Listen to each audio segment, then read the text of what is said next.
नमस्कार, आदाब, सत श्री अकाल और खुशामदीद। Very very good evening to all of you people. This is Kumar Amit और आप लोग देख रहे हैं आपका अपना चैनल बीकॉम कॉर्नर टेक्स। आज का वीडियो बहुत ज्यादा स्पेशल और इम्पोर्टेंट होने वाला है तमाम बीकॉम प्रोग्राम और ऑनर्स के स्टूडेंट्स के लिए। उम्मीद करता हूं आप सभी इस वीडियो लेक्चर के दरमियान मेरे साथ आखिरी तक बने रहेंगे। और हाँ, अगर आपको वीडियो हेल्पफुल लगता है, कंटेंट यूजफुल लगता है, तो इस वीडियो को लाइक करके अपने तमाम दोस्तों के साथ शेयर जरूर करेंगे। तो विदाउट वेस्टिंग द टाइम चलिए शुरू करते हैं। माय डियर फ्रेंड, जैसा कि आप सभी जानते हैं, रिसेंटली हम लोग चर्चा कर रहे हैं आपके one of the most important subject GST and custom law को लेकर के। और रिसेंटली जीएसटी के पहले चैप्टर को हमने कंप्लीट किया था, जहां पर हम लोगों ने इनडायरेक्ट टैक्सेस इन इंडिया को काफी डिटेल में जाकर के स्टडी कर लिया था। मैंने बताया था काफी किताबों में इस चैप्टर को प्री जीएसटी एरा के नाम से भी पढ़ाया जाता है। फाइनली आज की क्लास के अंदर हम आपके सेकंड चैप्टर की स्टार्टिंग करने वाले हैं, जिसका टाइटल रहेगा जीएसटी इन इंडिया। यहां पर आपको ओवरव्यू मिलने वाला है। आप लोग समझेंगे जब जब आप लोग जीएसटी की बात करते हैं, गुड्स एंड सर्विसेज टैक्स की बात करते हैं, तो ये गुड्स एंड सर्विसेज टैक्स अपने आप में होता क्या है, कुछ फाउंडेशनल बातें जीएसटी से जुड़ी हुई हम इस लेक्चर के अंदर जानने वाले हैं। उसके बाद सबसे इंपॉर्टेंट बात हम लोग इस लेक्चर के अंदर ये डिस्कस करेंगे कि जब भी आप लोग जीएसटी की बात करते हैं ना, तो जीएसटी का इवोल्यूशन इंडिया के अंदर किस तरीके से हुआ और बहुत बुनियादी तौर पे इंटरनेशनल लेवल पे जीएसटी का क्या स्टेटस है, कुछ इस तरीके की बातों को हम अपने इस लेक्चर के दरमियान डिस्कस करने वाले हैं। उम्मीद करता हूं आप सभी एक एक कॉन्सेप्ट को मेरे साथ बनाते चलेंगे। बहरहाल ज्यादा बातें ना करते हुए बढ़ते हैं लेक्चर की तरफ और अपने फंडामेंटल्स को समझने की कोशिश करते हैं। अब देखिए, जैसा कि आप सभी जानते हैं सर, जीएसटी का फुल फॉर्म क्या होता है, गुड्स एंड सर्विसेज टैक्स। और एक इंपॉर्टेंट बात याद रखिएगा, मैंने आपको पहले भी क्लियर किया था, जब जब आप लोग जीएसटी की बात करेंगे तो ये तो खैर आपकी क्लियर हो गया कि सर इसका फुल फॉर्म क्या होता है, गुड्स एंड सर्विसेज टैक्स होता है। एक पॉइंट और आपको याद रखना है, ये जो आपका टैक्स है किस कैटेगरी से ताल्लुकात रखता है सर, ये आपका इनडायरेक्ट टैक्स से ताल्लुकात रखता है। माने यहाँ पे जब भी आप लोग जीएसटी की बात करेंगे तो जीएसटी अपने आप में कैसा है, इनडायरेक्ट टैक्स है। और पिछली क्लास के दरमियान मैंने आपको बताया था, इनडायरेक्ट टैक्स की अगर आप लोग बात करते हैं तो ये वो टैक्स होता है जिसके बर्डन को आप लोग शिफ्ट कर सकते हैं। माने यहाँ पे आप लोग क्या कह सकते हैं सर, एक ऐसा टैक्स जिसके बर्डन को आप लोग क्या कर सकते हैं, burden can be shifted. Clear है, आप लोग क्या कर सकते हो, यहाँ पे इसके बर्डन को आप लोग शिफ्ट कर सकते हो। दैट्स व्हाई इसको क्या बोला जाता है, इनडायरेक्ट टैक्स बोला जाता है। तो सबसे पहले आपको समझना है जीएसटी का फुल फॉर्म क्या है, गुड्स एंड सर्विसेज टैक्स है। ये इनडायरेक्ट कैटेगरी का टैक्स रहने वाला है। और इनडायरेक्ट कैटेगरी के अंदर आपको याद रखना है, ऐसे टैक्सेस होते हैं जिनके बर्डन को आप लोग आमूमन शिफ्ट कर सकते हैं, यानी कि एक दूसरे पर्सन के ऊपर इनके बर्डन को शिफ्ट किया जा सकता है। एक और important point my dear friends आपको याद रखना है, जीएसटी अपने आप में डेस्टिनेशन बेस्ड टैक्स रहने वाला है। क्लियर, याद रखिएगा, यहाँ पे जीएसटी क्या रहता है, डेस्टिनेशन बेस्ड टैक्स रहता है। एग्जैक्टली यहाँ पे हम लोग एक शब्द पढ़ेंगे जिसको आप लोग कहते हैं सप्लाई। क्लियर है, सप्लाई का होना जीएसटी के लिए बड़ा जरूरी होता है। और जब आप लोग सप्लाई की बात करते हैं ना, तो सप्लाई यहाँ पे देखेंगे, एक आपका सप्लायर होता है, एक रेसिपेंट होता है। तो रेसिपेंट की लोकेशन क्या है और सप्लायर की लोकेशन क्या है, यानी कि यहाँ पे हम लोग डेस्टिनेशन चेक करेंगे, फाइनली हमारा गुड या सर्विस एग्जैक्टली किस डेस्टिनेशन के ऊपर कंज्यूम हुआ है, उसी के ऊपर उसी हिसाब से हम लोग अपने जीएसटी को इंप्लीमेंट करने वाले हैं। इन शॉर्ट में आप लोग ये समझ सकते हैं सर, जीएसटी अपने आप में कैसा टैक्स होता है, आपका डेस्टिनेशन बेस्ड टैक्स रहने वाला है। इसके अलावा एक और पॉइंट जो आपको याद रखना है सर, यहाँ पर आप लोग नोट कर लीजिएगा, यहाँ पर स्टार लगा के मैं लिख रहा हूं सर, जीएसटी के केस की अगर आप लोग बात करते हैं ना, तो जीएसटी का जो नेचर है वो कैसा रहता है सर, आपका रिग्रेसिव इन नेचर रहता है। क्लियर है, तो आप लोग क्या कहेंगे, जीएसटी का नेचर कैसा है सर, आपका रिग्रेसिव इन नेचर रहने वाला है। जैसे आपने 5वें सेमेस्टर के दरमियान पढ़ा था इनकम टैक्स, इनकम टैक्स का नेचर कैसा था सर, प्रोग्रेसिव नेचर था। पिछली क्लास में मैंने कंपैरिजन करके बताया था प्रोग्रेसिव का क्या मतलब होता है और रिग्रेसिव का मतलब क्या होता है। तो याद रखिएगा, जब भी आप लोग जीएसटी की बात करेंगे तो जीएसटी का नेचर कैसा रहेगा, आपका रिग्रेसिव रहेगा। रिग्रेसिव का मतलब जैसे इस रिमोट को चाहे आपका एक मिलेनियर, कितने भी पैसे कमाने वाला बंदा बाई करे, सबके लिए जो एक स्टैंडर्ड रेट डिसाइड किया गया है वही लगेगा। लेटर से अगर इसके ऊपर 5% का जीएसटी है तो इसको 1 करोड़ रुपया कमाने वाला खरीदे चाहे 5 रुपया कमाने वाला खरीदे, इससे इसके ऊपर कोई फर्क नहीं पड़ने वाला है, आपको 5% जीएसटी ही पे करना पड़ेगा।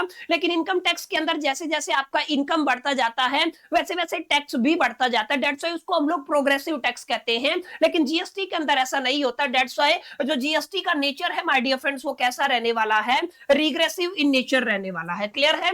अब एक बात और आप अपने ख्याल और दिलो दिमाग के अंदर रखिएगा, सर जब भी आप लोग इंडिया की बात करते हैं, इंडिया के अंदर इंप्लीमेंटेशन ऑफ जीएसटी की बात करते हैं, तो हिंदुस्तान के मेजोरिटी ऑफ द पोर्शन के अंदर जीएसटी लागू हो गया था 1 जुलाई 2017 को। ये आपको याद रखना है, ठीक है। जो जीएसटी लागू हुआ था कब हुआ था, 1 जुलाई 2017 को।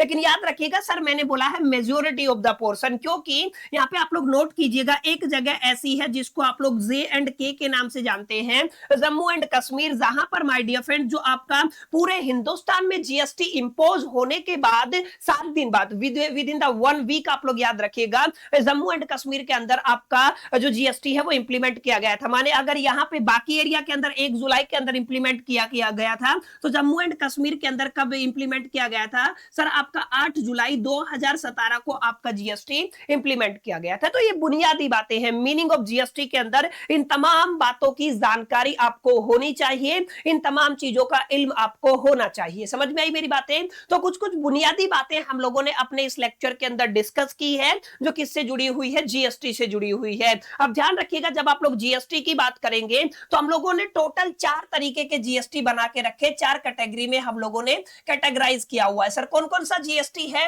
सर सबसे पहले आप लोग सीजीएसटी की बात करते हैं, फिर आप लोग आईजीएसटी की बात करते हैं, फिर आप लोग एसजीएसटी की बात करते हैं, फिर आप लोग यूटीजीएसटी की बात करते हैं। इन तमाम तरीके के जीएसटी को मैं अगले लेक्चर के अंदर पार्ट 2 के अंदर पढ़ाऊंगा। अभी केवल याद रखिएगा जब भी आप लोग टाइप ऑफ जीएसटी की बात करेंगे तो हमारे पास कितने तरीके के जीएसटी हो जाते हैं? 4 तरीके के। एक सीजीएसटी होता है, central goods and services tax. एक होता है आपका एसजीएसटी, जिसको आप लोग state goods and services tax के नाम से जानते हैं। एक आपका आईजीएसटी होता है, integrated goods and services tax के नाम से जाना जाता है। एक होता है यूटीजीएसटी, जिसको आप लोग union territory goods and services के नाम से जानते हैं। ये सारे के सारे जो आपके टैक्स है ना जीएसटी की मैं बात कर रहा हूं, तो ये कौन सा एग्जैक्टली इंप्लीमेंट होगा, ये डिपेंड करेगा हमारा सप्लाई क्या है। हमारा सप्लाई क्या है, इंटर स्टेट सप्लाई है या इंट्रा स्टेट सप्लाई है। डोंट बी कंफ्यूज, ये आगे आने वाले वक्त में चीजें आपको आसानी से क्लियर रहेंगी। अभी के लिए आपको कंफ्यूजन नहीं पालना है, सिर्फ आप इतना समझिएगा जो मेजॉरिटी ऑफ द बातें मैं आपको समझाने की कोशिश कर रहा हूं ना, ओवरव्यू की तरह आप लोग इस चैप्टर को लीजिएगा, ठीक है। तो यहां तक आई होप कि आपको क्लैरिटी रहा होगा। जीएसटी के मीनिंग को मैं पहले डिस्कस कर चुका हूं, अगर आपने समझा होगा तो जीएसटी क्या होता है, अपने आप में गुड्स एंड सर्विसेज टैक्स होता है। क्लियर है। अब यहां पे एक इंपॉर्टेंट बात और आप लोग याद रखिएगा, जब आप थोड़ा आगे बढ़ जाते हैं और जीएसटी की बात करते हैं तो हमें जीएसटी की जरूरत क्यों पड़ी? सर जैसा कि आपने बताया हमारे पास जीएसटी है ना, जीएसटी आपका क्या है, गुड्स एंड सर्विसेज टैक्स है। एक आपका प्री जीएसटी एरा होता था, एक ऐसा दौर होता था भारत के अंदर, इंडिया के अंदर, हिंदुस्तान के अंदर, जब जीएसटी नहीं था तो उस टाइम पे अलग अलग तरीके के टैक्सेस हमारे पास काम करते थे और उन टैक्सेस का जो एक सिस्टम है ना वो बहुत कॉम्प्लिकेटेड था, जो स्ट्रक्चर है वो बहुत कॉम्प्लिकेटेड था। हर एक टैक्स पेयर को बड़ी सारी प्रॉब्लम होती थी, कंप्लायंस कॉस्ट उस टाइम पे बहुत ज्यादा होता था, तो बड़ी सारी प्रॉब्लम आपके टैक्स पेयर को होती थी। उन तमाम प्रॉब्लम को असाइड करते हुए क्या लाया गया, आपका जीएसटी लाया गया। और याद रखिएगा जब जीएसटी हिंदुस्तान के अंदर लाया गया था उससे पहले जीएसटी के इंटरनेशनल मॉडल को स्टडी किया गया था। क्लियर है। और मैं आपको बताता चलूं पूरी दुनिया के अंदर फ्रांस ऐसा कंट्री है जिसने 1954 के अंदर सबसे पहले जीएसटी को इंप्लीमेंट किया था। और आपका केवल फ्रांस नहीं बल्कि पूरे वर्ल्ड के अंदर, पूरी दुनिया के अंदर अगर आप लोग बात करें तो आपकी करीब करीब 160 ऐसी कंट्रीज है, 160 ऐसे देश हैं जहां पर जीएसटी इंप्लीमेंटेड है। क्लियर है। जिनमें से 2017 के बाद हिंदुस्तान भी एक कंट्री बन गया। इस बात को आपको अपने ख्याल दिलो दिमाग के अंदर रखना है। बहरहाल मैं बात कर रहा हूं नीड की। सर जब भी आप लोग नीड की बात करते हैं, नीड का मतलब सर जरूरत की बात कीजिए कि हमें जीएसटी लाने की जरूरत क्या थी। तो मैंने क्या बताया था, जीएसटी के आने से पहले हिंदुस्तान के अंदर, भारत के अंदर जो आपके इनडायरेक्ट टैक्सेस का जो स्ट्रक्चर था ना वो काफी कॉम्प्लिकेटेड था। अब इनडायरेक्ट जो टैक्सेस है उनके अंदर क्या क्या था, सेंट्रल एक्साइज ड्यूटी आता है, जैसे आप लोग सर्विस टैक्स की बात कीजिए, जैसे आप लोग वैल्यू एडिड टैक्स की बात कीजिए, ऐसे आप लोग सीएसटी की बात कर लीजिए, एंट्री टैक्स की बात कर लीजिए, लग्जरी टैक्स की बात कर लीजिए। बहुत सारे टैक्सेस है, काफी तो मैंने भी नहीं पढ़े हुए सारे तो, लेकिन कुछ कुछ है जो हम लोग पढ़ते हैं, पढ़ाते हैं। मैंने अपने दौर में पढ़े थे, आप लोग भी जैसे वैल्यू एडिशन टैक्सेस को पढ़ेंगे, आप लोग यहाँ पे कुछ एक्साइज ड्यूटी को भी पढ़ेंगे, थोड़ा थोड़ा एक पोर्शन रहता है। तो याद रखिएगा यहाँ पे जब आप लोग हिंदुस्तान की बात करते हैं, जब आपका जीएसटी इंप्लीमेंट नहीं हुआ था, इन दैट पर्टिकुलर एरा आप लोग क्या कह सकते हैं, इनडायरेक्ट टैक्सेस का जो स्ट्रक्चर है वो क्या होता था, बड़ा ही कॉम्प्लिकेटेड होता था। और इनडायरेक्ट टैक्सेस के अंदर एक बड़ी समस्या थी कास्केडिंग इफेक्ट की। कास्केडिंग इफेक्ट का मतलब जब आपका आईटीसी इंट्रोड्यूस नहीं हुआ था तो there is a possibility of tax on tax. किसकी पॉसिबिलिटी रहती थी? टैक्स ऑन टैक्स की पॉसिबिलिटी रहती थी, जो मैंने अपनी पिछली क्लास के दरमियान आपको पढ़ाया है। तो सबसे बड़ा जो आपका एक डिसएडवांटेज था वो क्या था? आपका casting effect of the tax, यानी कि टैक्स के ऊपर टैक्स लगता था। इसके अलावा याद रखिएगा यहाँ पे अलग अलग स्टेट के पास अलग अलग लॉस थे टैक्स से रिलेटेड। ये बड़ा कॉम्प्लिकेशन था कि अलग स्टेट है उसने अपना लॉ बनाया हुआ है, यानी कि एक स्टेट के अंदर कुछ तरीके के लॉ अगर काम करते हैं तो जरूरी नहीं था कि वो लॉ आपके दूसरे स्टेट के अंदर काम करे। तो यहाँ पे और ज्यादा कॉम्प्लिकेशन पैदा हो गई। तो आप लोग क्या कहेंगे? Cascading effect of the tax एक आपका डिसएडवांटेजेस था, या फिर आप लोग कहेंगे different tax laws in the different state, एक ये बड़ा कारण था। इसके अलावा याद रखिएगा इनकी वजह से हुआ क्या था, जब आपका एक टैक्स पेयर था ना, जब आपका टैक्स पे करता था तो उसके लिए कंप्लायंस कॉस्ट बहुत ज्यादा बढ़ जाती थी। कंप्लायंस कॉस्ट का बर्डन है वो इंक्रीज हो जाता था, जिसकी वजह से, और एक याद रखिएगा कास्केडिंग इफेक्ट की वजह से जो आपके प्रोडक्ट या सर्विस का है फाइनल प्राइस वो क्या हो जाता था? बहुत हद तक बढ़ जाता था। तो यहाँ पे आप लोग क्या कहेंगे? Higher cost of the goods and service. Clear है? तो कुछ ऐसे मेजर कारण थे जिनकी वजह से हमें एक ऐसे टैक्स की जरूरत थी जहां पे अलग से आपको गुड्स एंड सर्विसेज के लिए नियम ना बनाना पड़े। यानी अगर आप लोग गुड्स एंड सर्विसेज की बात करते हैं तो एक ही जगह हम लोग पढ़ते हैं। दैट्स व्हाई हमने एक नया टैक्स लेके आए जिसका क्या नाम रखा गया? जीएसटी, जिसको आप लोग किस नाम से जानते हैं? गुड्स एंड सर्विसेज टैक्स के नाम से जानते हैं। यहाँ पे कलेक्टिवली आप लोग गुड्स के लिए भी नियम पढ़ते हैं, प्रोविजंस पढ़ते हैं, डेफिनेशन को पढ़ते हैं, और कलेक्टिवली यहां पर आप लोग सर्विसेज के लिए भी पढ़ते हैं। तो ये आपका पहला ऐसा लॉ था, एक ऐसा टैक्स सिस्टम था जहां पर आपके गुड्स एंड सर्विसेज के लिए नियम इकट्ठे लाए गए थे, एक साथ लाए गए थे। इससे पहले आपको सेपरेटली पढ़ना पड़ता था। ठीक है? तो कुछ ऐसी बुनियादी बातें हैं जो आपको एक तरीके से इस चीज को समझने में काफी हद तक मदद करती हैं कि हमें जीएसटी की जरूरत क्यों थी। क्लियर है? तो कुछ कारण है जिनकी वजह से आप लोग बड़े प्यार से जीएसटी की जरूरत को महसूस भी कर सकते हैं और एग्जामिनर को महसूस भी करा सकते हैं अच्छी राइटिंग, अच्छी प्रेजेंटेशन के थ्रू। अब हम थोड़ा आगे बढ़ेंगे और हम समझेंगे international background of the GST. ऐसा नहीं है हिंदुस्तान के अंदर मुंह उठाया और जीएसटी आके इंप्लीमेंट कर दिया।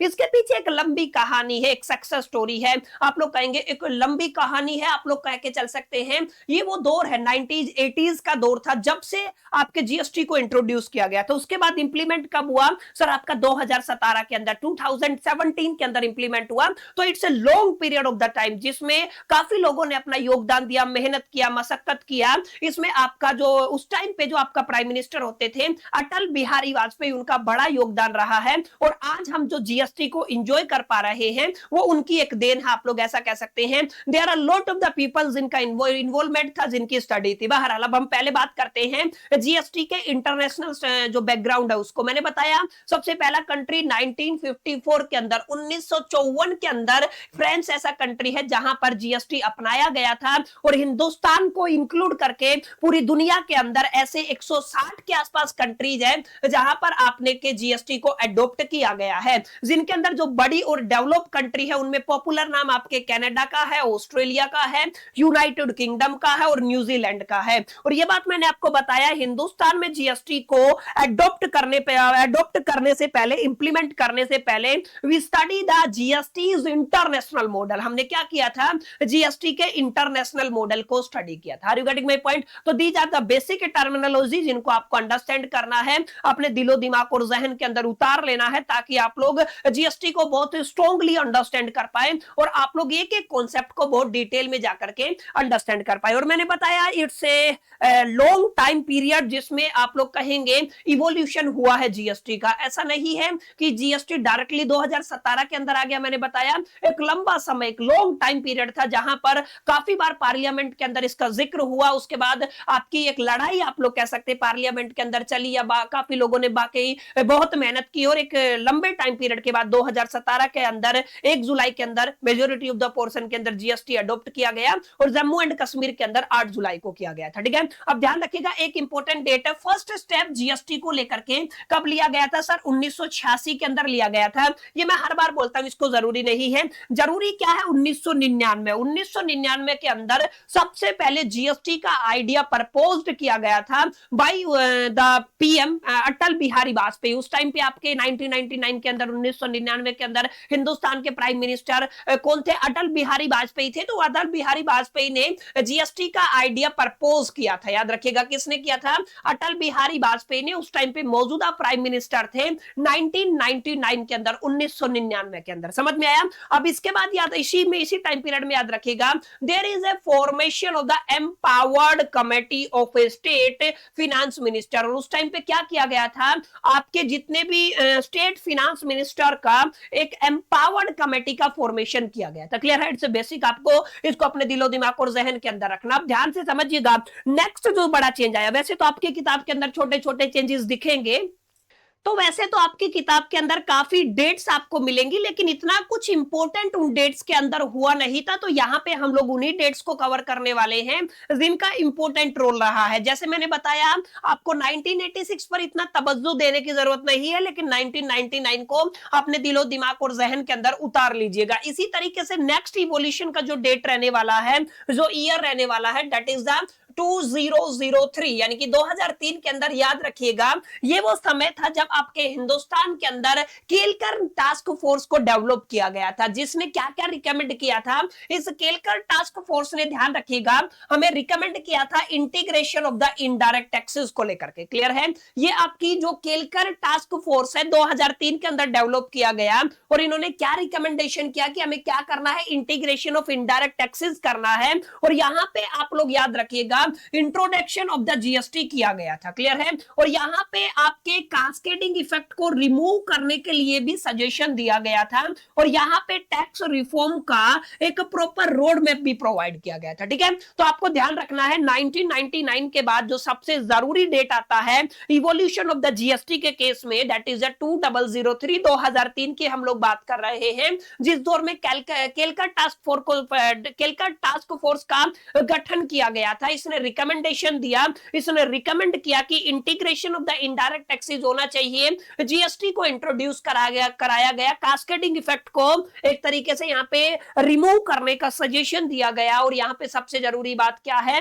टैक्स रिफॉर्म के लिए कंप्लीट रोड मैप दिया गया था। क्लियर है? अब इसके अलावा जो नेक्स्ट इंपॉर्टेंट डेट है, that is the announcement in union budget 2006-2007। काफी इंपॉर्टेंट डेट है, प्लीज इसको याद रखिएगा कि आपका जो 2006-2007 का यूनियन बजट आया था हिंदुस्तान के अंदर, उसके अंदर अनाउंसमेंट हो गया था। सर किसका अनाउंसमेंट हो गया था? याद रखिएगा उस टाइम पे 2006-07 के बजट के अंदर हमारे मौजूदा जो फिनेंस मिनिस्टर थे कौन थे? पी चिदम्बरम थे। क्लियर है? याद रखिएगा उस दौर में, जैसे मैंने बताया था 1999 में मौजूदा प्राइम मिनिस्टर कौन थे? श्री अटल बिहारी वाजपेयी थे। उसी तरीके से जब आपका यूनियन बजट 2006-2007 प्रेजेंट किया गया, उस टाइम पे जीएसटी का अनाउंसमेंट किया गया था। In that particular age and in that particular era आपके जो फिनेंस मिनिस्टर थे वो कौन थे? पी चिदम्बरम थे। क्लियर है? तो याद रखना है पी चिदम्बरम ने किसको अनाउंस किया था? सर जीएसटी को अनाउंस किया था। और याद रखिएगा यहां पे प्रपोज्ड किया गया था इंप्लीमेंटेशन डेट को, क्या रखा गया? 1 अप्रैल 2010। काफी इंपॉर्टेंट डेट है, याद रखिएगा। ऑब्जेक्टिव क्या था कि हम लोग जो आपका इनडायरेक्ट टैक्स सिस्टम है उसको क्या कर पाए? सिंप्लीफाई कर पाए। क्लियर है? तो ये आपका सेकंड या थर्ड डेट रहने वाला है जिसने काफी अहम इंपॉर्टेंट चेंजेस लाए जब भी आप लोग, या फिर जीएसटी इंप्लीमेंटेशन में काफी हद तक मदद की है। क्लियर है? कौन से यूनियन बजट की बात कर रहे हैं? 2006-2007 के यूनियन बजट की बात कर रहे हैं। तो इंपॉर्टेंट डेट 1999 आपको याद रखना है। 2003 के अंदर आपको केलकर टास्क फोर्स को याद रखना है, और आपको याद रखना है announcement in the union budget 2006-2007, जिस टाइम पे मौजूदा हमारे फिनेंस मिनिस्टर, जिसको आप लोग फाइनेंस मिनिस्टर बोलते हैं, कौन थे? पी चिदम्बरम थे। क्लियर है? और यहां पे इंप्लीमेंटेशन डेट क्या रखा गया था? प्रपोज किया गया था इंप्लीमेंटेशन डेट 1 अप्रैल 2010। क्लियर है? अब थोड़ा आगे बढ़िएगा और ध्यान से समझिएगा जो इंपॉर्टेंट बातें मैं आपको बताने वाला हूं। जब आपकी हिंदुस्तान के अंदर फाइनली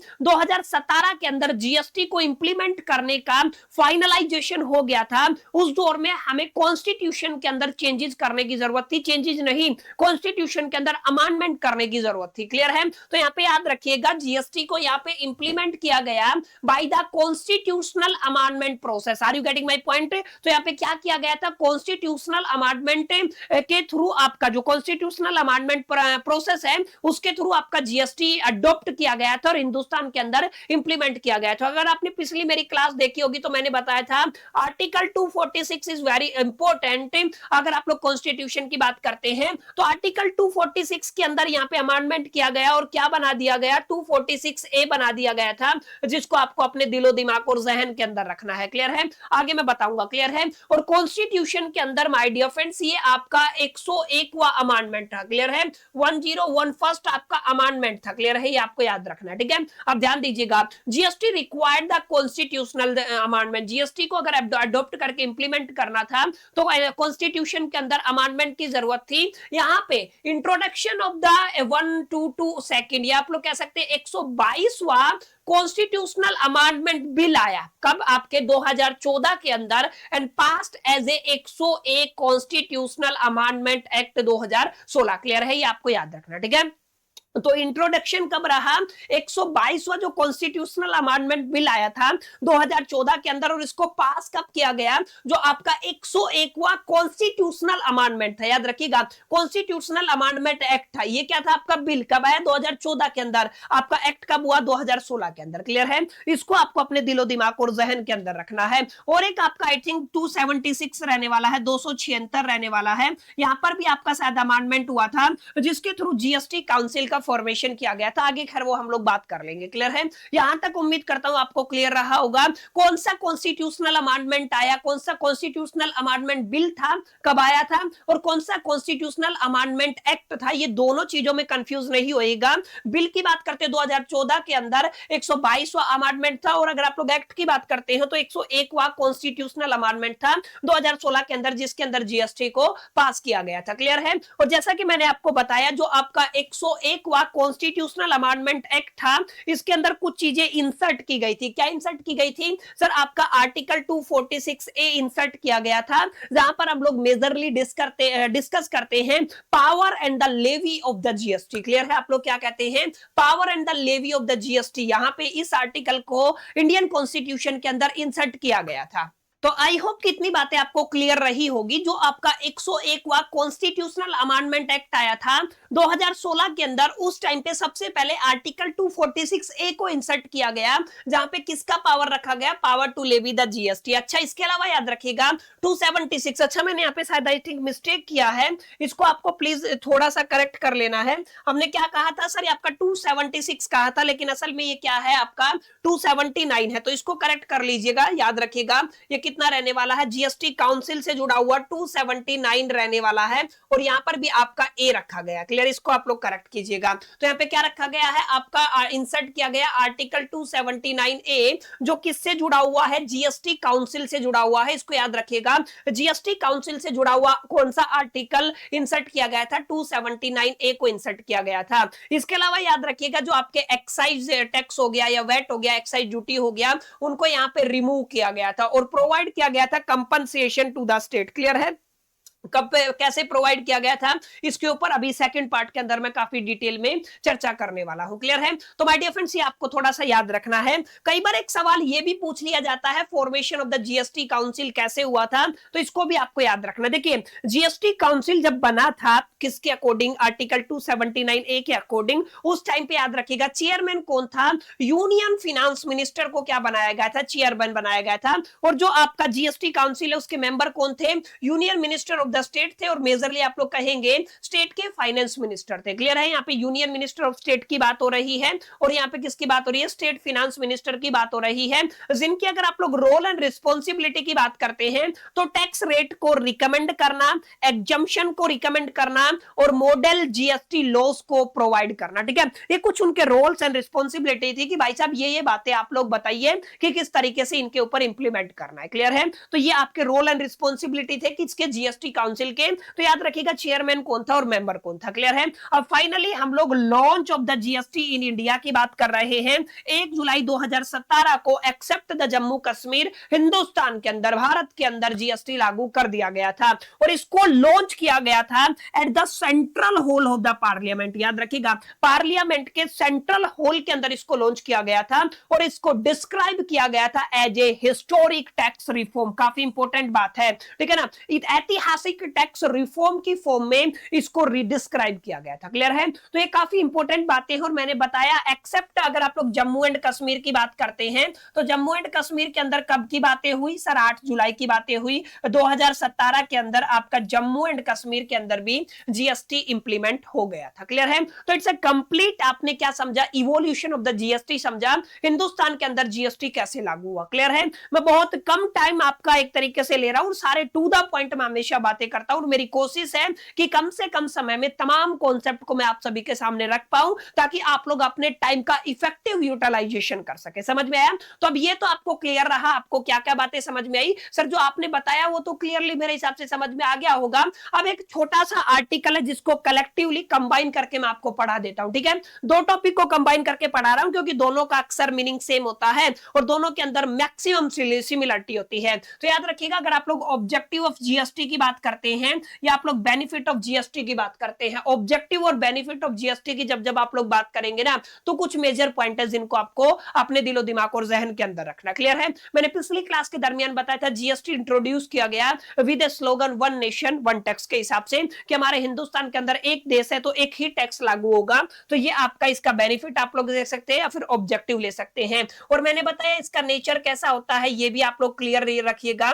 इसका नेचर कैसा होता है आपका सर? रिग्रेसिव नेचर होता है। क्लियर है। ये भी आपको अपने दिलो दिमाग के अंदर रखना है। और मैंने ये भी बताया था सर यहाँ पे इसका ये जो किस कैटेगरी का टैक्स है जीएसटी सर, ये आपके इनडायरेक्ट कैटेगरी का यानी कि इनडायरेक्ट टैक्सेस की कैटेगरी के अंदर आता है। सिस्टम लैग कर रहा है तो प्लीज राइटिंग के साथ कॉम्प्रोमाइज कीजिएगा। ठीक है, तो ये क्या हो जाएगा? इनडायरेक्ट टैक्स की कैटेगरी में आ जाएगा। और मेजरली आपके कास्केडिंग इफेक्ट को रिमूव करना जीएसटी का एक मेन पर्पस था। इसके अलावा जो पहले कंप्लायंसेस, टैक्स कंप्लायंसेस के अंदर जो आपकी कॉम्प्लिकेशन थी उनको क्या करना? सिंप्लीफाई करना, ये भी इसका एक मेन ऑब्जेक्टिव था। इसके अलावा आप लोग कह सकते हैं किसको प्रमोट करना? Ease of doing the business, business को करने में आसानी, बिजनेस के लिए काफी अच्छी अच्छी बातें यहां पे इंक्लूड की गई थी। पहले काफी प्रॉब्लम होती थी बिजनेस करने वाले को ना जब आपके इनडायरेक्ट टैक्सेस चलते थे जो प्री जीएसटी एरा था। क्लियर है। तो यहाँ पे जीएसटी के बाद काफी कुछ यहाँ पे ईज दिया गया और यहाँ पे गवर्नमेंट के रेवेन्यू के अंदर ऑब्वियस सी बात है इंक्रीज हुआ होगा। ऑब्वियस सी बात है गुड्स एंड सर्विसेज टैक्स को लेकर के ना, तो टैक्स मेन रेवेन्यू का सोर्स है गवर्नमेंट के लिए। क्लियर है। और यहाँ पे इससे क्या होगा? बूस्ट होगा इकोनॉमिक ग्रोथ। क्लियर है। ये जो पैसा है ये कहीं ना कहीं पब्लिक सर्विसेज के लिए और गवर्नमेंट ऑपरेशंस के लिए आपका यूटिलाइज होता है। जो भी फंड होता है ये यहाँ पे गवर्नमेंट ऑपरेशन के अंदर या तो पब्लिक सर्विसेज के अंदर चला जाता है। आप सभी जानते हैं। क्लियर है। जो भी आपका टैक्स आप लोग पे करते हैं, ठीक है, वो किसी भी तरीके का tax, we are not talking about the direct tax और इनडायरेक्ट टैक्स, टैक्स की बात कर रहे हैं। और स्पेसिफिकली जीएसटी के अंदर कोई स्पेशल प्रोविजन थोड़ी ना आएगा। ठीक है, तो ये आपको याद रखना। ठीक है, तो ये कुछ बातें थी जो आज की क्लास के अंदर माय डियर फ्रेंड्स हम लोगों ने डिस्कशन किया जो किससे जुड़ा हुआ है? आपके chapter number 2 that is the GST in India. एक ओवरव्यू की तरह हम लोगों ने पढ़ा। इसके अलावा एक और क्लास में लेके आने वाला हूं जहां पर हम लोग थोड़ा सा प्रैक्टिकल एस्पेक्ट लेके आएंगे, काफी डिटेल में जाकर के जीएसटी को डिकोड करने वाले हैं। उम्मीद करता हूं ये सेशन अगर आपको पसंद आया होगा तो इस वीडियो को लाइक जरूर करेंगे, दोस्तों के साथ शेयर जरूर करेंगे और हाँ, पहली दफा चैनल पे आए हैं तो सब्सक्राइब करके बेल आइकन को जरूर प्रेस करेंगे। इस वीडियो के अंदर इतना ही, मिलते हैं नेक्स्ट वीडियो के अंदर। जब तक के लिए मैं तो all the best, till the keep learning.